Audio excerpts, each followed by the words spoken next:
Hello दोस्तों, श्लोकर्स academy में आप सबका स्वागत है। आज के इस वीडियो में मैं आप सबको पार्ट 2 उसने कहा था कहानी का अर्थ बताने वाला हूँ।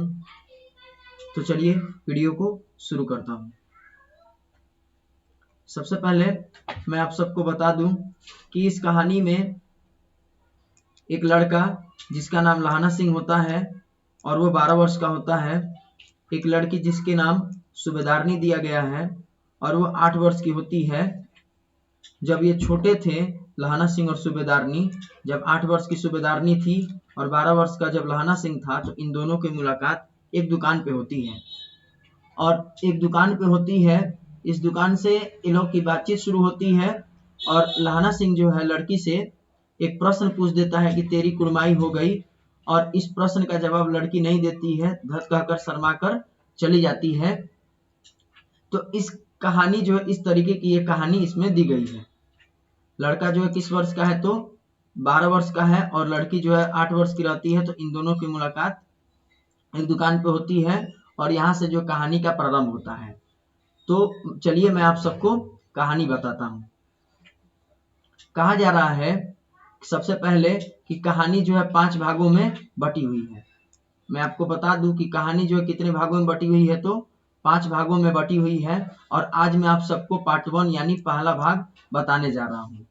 कहा जा रहा है कि बड़े बड़े शहरों के इक्के गाड़ी वालों की जबान के कोड़ों से जिनकी पीठ छिल गई है और कान पक गए हैं, उनसे हमारी प्रार्थना है कि अमृतसर के बम्बू काटा वाले की बोली का मरहम लगाए।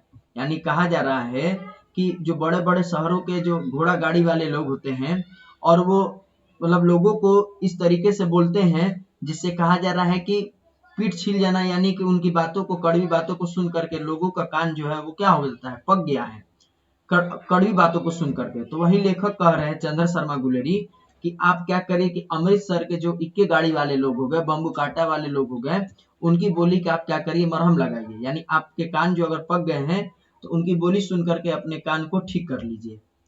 कहा जा रहा है कि जब बड़े बड़े शहरों की चौड़ी सड़कों पर घोड़े की पीठ चाबुक से धुनते हुए इक्के वाले कभी घोड़े की नानी से अपना निकट संबंध स्थिर करते हैं, कभी राह चलते पैदलों की आंखों के न होने पर तरस खाते हैं, कभी उनके पैरों की अंगुलियों के पोरों को चिथकर अपने को ही सताया हुआ बताते हैं। यानी कि जो इक्के गाड़ी चलाने वाले लोग हो गए दूसरे जगहों के, तो वो कहा जा रहा है कि दूसरे जगह के जो इक्के गाड़ी वाले लोग हो गए वो चाबुक से घोड़ों को मारते हैं, या चाबुक से मारने के बाद जो है पैदल चलते वाले लोगों को जो है अगर कभी कुछ गलती हो जाए घोड़े से तो घोड़े को जो गालियां देते हैं, उनके नानी के साथ निकट संबंध रखते हैं। तो इस तरीके के बातें करते हैं। तब आगे कहा जा रहा है कि और संसार भर की गलानी, निराशा और क्षोभ के वह अवतार बने नाक की सीध चले जाते हैं। तब अमृतसर में उनकी बिरादरी वाले तंग चक्करदार गलियों में हर एक लड्ढी वाले के लिए ठहर ठहर कर सब्र का उमार कर, बचो खालसा जी, हट जो भाई, ठहरना भाई जी, आने दो लाला जी, हटो बाछा, कहते हुए सफेद फेंटो खच्चरों और बत्तकों, गन्ने और खुमचों और भारे वालों के जंगल में राख खेदते हैं। यानी अब एग्जाम्पल के तौर पे ये कहा जा रहा है कि दूसरे जगह के जो इक्के गाड़ी वाले लोग हैं जिस तरीके का कार्य कर रहे हैं, लोगों को बोल रहे हैं जिस तरीके से, तो अमृतसर वाले लोग जो हैं, जो गाड़ी चलाने वाले हैं, वो लोगों को बोलते हैं कि बचो खालसा जी, हटो भाई जी, ठहरना भाई जी, आने दो लाला जी, हटो बाछा, बाछा यानी बच्चा, ये कह करके जो है ना वो जो भी गली कंद चक्करदार जो गलियां हो गई उसमें जा करके वो घूमते हैं, अपनी इक्के गाड़ी को चलाते हैं। उसके बाद कहा जा रहा है कि क्या मजाल है कि जी और साहब बिना सुने किसी को हटना पड़े। और ये भी कहा जा रहा है कि किसी को जी और साहब साहब बिना सुने जो है वो नहीं हटते थे। उनको भी, जो सामने पैदल चलने वाले व्यक्ति हैं, उनको भी मन करता है कि हम इन लोगों की वाणी सुने, क्योंकि ये मीठी वाणी बोलते थे। कहा जा रहा है कि यह बात नहीं कि उनकी जीभ चलती नहीं, पर मीठी छुरी की तरह महीन मार करती है। ये भी कहा जा रहा है कि अमृतसर वाले जो लोग हैं वो बोलते हैं, लेकिन दूसरे शहर वाले लोगों की तरह नहीं, चिल्ला के किसी पे नहीं बोल देंगे, वो मीठी बाड़ी बोलते हैं। इसके बाद नेक्स्ट लाइन में कहा जा रहा है कि यदि कोई बुढ़िया बार बार चेतावनी देने पर भी लीक से नहीं हटती तो उनकी वचनावली के ये नमूने हैं। हट जा जीने जोगिए, हट जा कर्मा वालिए, हट जा पूता प्यारिए, बच जा लंबी वालिए। यानी कि जब कहा जा रहा है कि जब अमृतसर के बम्बू काटा वाले लोग हो गए, इक्के गाड़ी वाले लोग हो गए और कोई बुढ़िया पैदल चल रही है, उनको चेतावनी देने पे, चेतावनी यानी कि उनको मना करने पे भी वो अगर लीक यानी कि जो व्हाइट पट्टी होता है रोड पे दोनों साइड किनारे किनारे लगा हुआ, और उस व्हाइट पट्टी जो लीक है वहां से वो हटती नहीं है, तो बुढ़िया के लिए क्या शब्द बोलते हैं बम्बू काटे वाले लोग, तो कहते हैं कि हट जा जीने जोगिए, हट जा कर्मा वालिए, हट जा पूता प्यारिए, बच जा लंबी वालिए। ऐसे कह करके बुढ़िया को हटाने की कोशिश करते हैं। अब इसका अर्थ क्या हुआ, तो अर्थ है समष्टि, यानी कि अर्थ है इसका कि तू जीने योग्य है, तू भाग्यों वाली है, तू पुत्रों की प्यारी है, लंबी उम्र है तेरे सामने, तुम क्यों मेरे पहिए के नीचे आना चाहती हैं, बच जा। यानी जो ऊपर पंजाबी भाषा में लिखा हुआ शब्द है उसका अर्थ यही हुआ कि वो बोलते हैं लोग कि बुढ़िया को कि तू जीने योग्य है, तू भाग्यों वाली है, तू पुत्रों की प्यारी है, तेरे लंबी उम्र है, तू मेरे पहिए के नीचे आकर के क्यों मरना चाहती है, बच जा। ऐसा कह करके उनको हटाने की कोशिश करते हैं। आगे कहा जा रहा है, ऐसे बम्बू काटा वाले के बीच से होकर एक लड़का और एक लड़की चौक की एक दुकान पर मिले। उसके बालों और इसके ढीले सुथरे से जान पड़ता था कि दोनों सिख थे। यानी अभी मैं आप सबको बताया इस कहानी में कि लड़का जो है वो 12 वर्ष का रहता है और लड़की 8 वर्ष की रहती है, तो उनकी मुलाकात एक दुकान पे होती है। तो जैसे बम्बू काटे वाले इके गाड़ी वाले लोग हैं, तो जब रास्ते में ये लोग चलते हैं तो उसी के बीच में जो है एक लड़का और एक लड़की जो है इनकी चौक पर एक दुकान पे मुलाकात होती है। वो लड़की को कहा जा रहा है कि वो ढीले सुथने जो है कपड़े पहने थी, और लड़का जो है उसके बाल से वो जान पड़ता था कि दोनों सिख है। लड़की जो ढीला सुथरा जो कपड़ा पहनी थी और लड़का के बाल बड़े बड़े थे, पंजाबी लोगों के बाल बड़े होते हैं, तो इससे समझा जा रहा है, लेखक के द्वारा कहा जा रहा है कि वो क्या थे, सिख थे। इसके बाद कहा जा रहा है कि वह अपने मामा के केस धोने के लिए दही लेने आया था। जो लड़का है दुकान पर अपने मामा का केस धोने के लिए यानी बाल धोने के लिए वो दही लेने गया था। और यह रसोई के लिए बढ़िया, बढ़िया यानी होता है बेसन से बना हुआ पदार्थ, बढ़िया का अर्थ होता है बेसन से बना हुआ पदार्थ। तो लड़की जो है खाने वाला बेसन से बना हुआ चीजें लेने गई थी, और लड़का जो अपने मामा के लिए बाल धोने के लिए, केस धोने के लिए दही लेने गया था। आगे कहा जा रहा है कि दुकानदार एक परदेसी से गुथ रहा था जो शेर भर गीले पापड़ों की गड्डी को गिने बिना हटता न था। यानी कहा जा रहा है कि जो दुकानदार था, जो सौदा देने वाला था दही और बढ़िया, तो वो किसी और व्यक्ति के साथ जो है लगा हुआ था, पैसा और रुपया गिन रहा था उस व्यक्ति का। तब तक ये लोग क्या करते हैं कि आपस में बातचीत करते हैं। जो लहाना सिंह हो गया यानी लड़का हो गया और लड़की सूबेदारनी, तो दोनों बात करते हैं। क्या बात करते हैं कि तेरे घर कहाँ है। सबसे पहले लहाना सिंह पूछता है कि तेरे घर कहाँ है, तो लड़की जवाब देती है मगरे में। फिर लड़की बोलती है कि और तेरे, यहाँ छूट गया है, छूटा नहीं है, यहाँ दिया है और तेरे। पहले बता दे रहा हूं मैं आप सबको कि तेरे घर कहाँ है। लड़का पूछा तो लड़की जवाब दी मगरे में। फिर लड़की पूछती है कि और तेरे, ये यहाँ पे दिया है।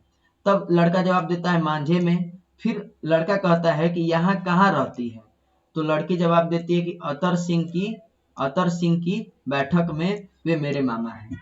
यानी ये दोनों आपस में पहले एक दूसरे के एड्रेस बताते हैं कि लड़की बताती है कि मेरा घर मगरे में है, लड़का बताता है कि मेरा घर मांझे में है। लेकिन हम दोनों में से पहली लड़की बोलती है कि मैं अतर सिंह की बैठक में यहाँ रहती हूँ, यानी अमृतसर में, वे मेरे मामा लगेंगे, यानी नानी के यहाँ मैं आई हूँ।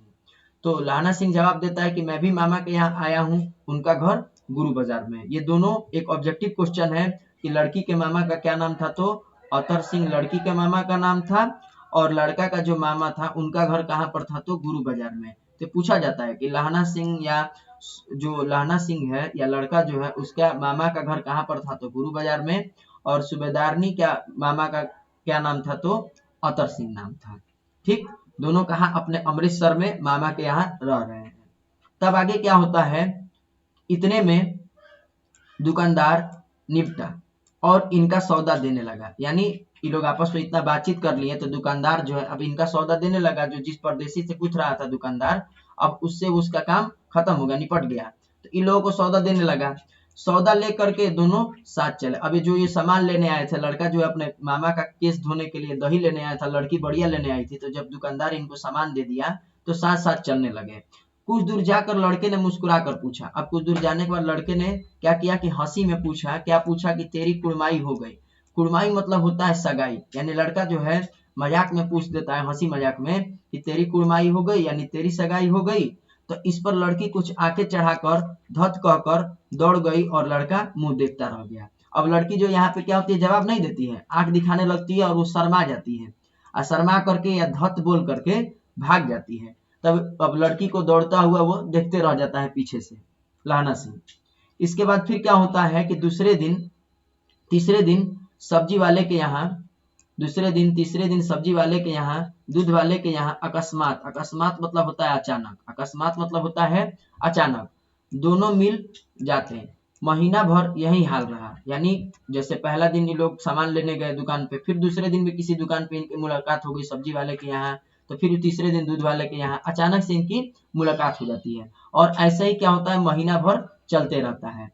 2-3 बार लड़के ने फिर पूछा, तेरी कुड़माई हो गई। फिर क्या हुआ कि इसी महीना भर के बीच में जो मुलाकात हो रहा था, तो लड़का 2-3 बार फिर यही प्रश्न पूछ दिया कि तेरी कुड़माई हो गई। तो उत्तर में लड़की वही धत कह करके भाग जाती थी। लेकिन एक दिन क्या होता है कि एक दिन जब फिर लड़के ने वैसे ही हंसी में चिढ़ाने के लिए पूछा, तो लड़की लड़के की संभावना के विरुद्ध बोली हाँ हो गई। यानी एक दिन क्या होता है कि लड़की जो है उसको जवाब में ये दे देती है कि हाँ मेरा सगाई कल ही हो गया। वो लड़का सोचता है कि आज भी चलो मैं मजाक में बोलूंगा तो वो धोती कह करके शर्मा के भाग जाएगी, लेकिन ऐसा नहीं होता है। वो आज जब पूछता है एक बार तो बोल देती है कि हाँ हो गई, कल ही मेरा सगाई हो गया। कहती है, तब पूछता है लहाना सिंह कब हुआ, यानी कब। तो जवाब देती है लड़की कल, देखते नहीं है रेशम से कढ़ा हुआ सालू, यानी कहती है कि कल ही मेरा सगाई हो गया। देख नहीं रही हो रेशम से कढ़ा हुआ सालू, यानी दुपट्टा। सालू का अर्थ क्या होता है, दुपट्टा। वो रेशमी दुपट्टा को दिखाती है और कहती है कि देखो ये रेशमी दुपट्टा, कल ही मेरा सगाई हो गया।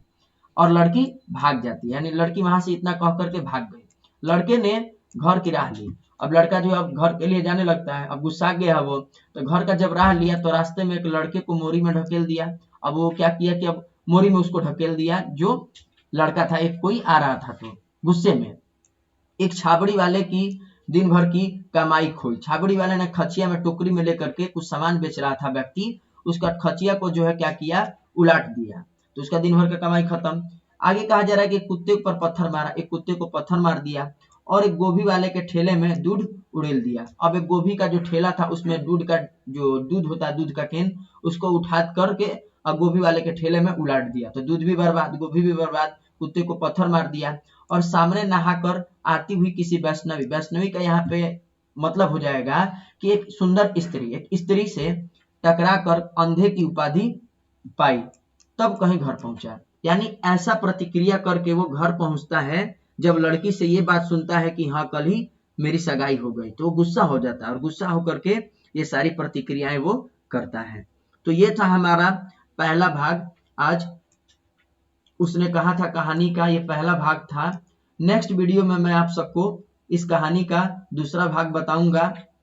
तब तक के लिए आप मेरे चैनल को सब्सक्राइब कर लीजिए और बेल आइकन को प्रेस कर दीजिए ताकि हमारे नए नए जो वीडियो के अपडेट है वो आप तक पहुंच सके। और साथ ही में जो भी बच्चे लोग हमारी पुरानी वीडियोस को नहीं देखे हैं तो डिस्क्रिप्शन में व्हाट्सएप का और टेलीग्राम चैनल का जो है लिंक दे दिया गया है, उसको आप लोग ज्वाइन करके वहां से आप PDF नोट्स प्राप्त कर सकते हैं। धन्यवाद।